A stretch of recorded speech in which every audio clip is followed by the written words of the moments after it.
Kain na tayo guys. Thank you Lord for everything, Panginoon ko.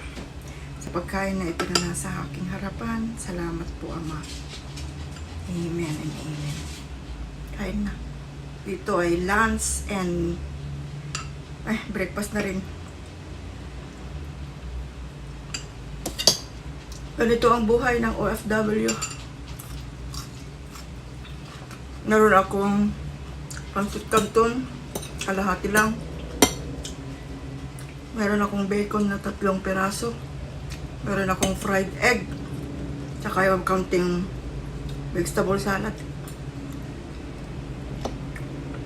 Tsaka meron akong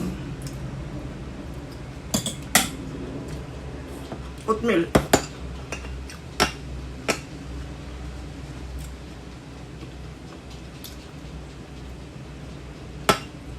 Pagod. Aalis lang ng mga amo ko.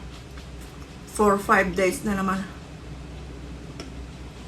Mga amo ko ay mga singer, celebrity.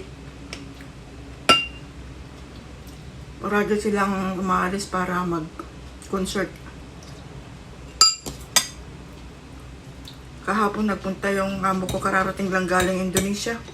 Kagabi. Then bumalik, nag-travel ulit sila papuntang Shanghai. And then by next month, October, the whole month nandito sila. And then by November, sa Italy.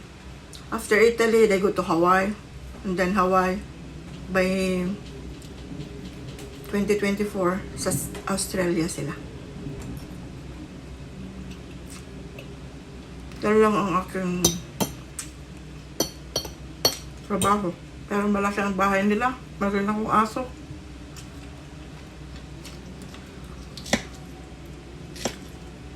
Yun.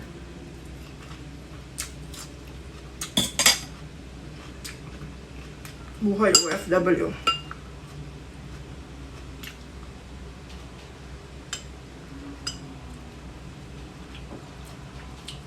Meron silang pasalubong sa akin galing Indonesia.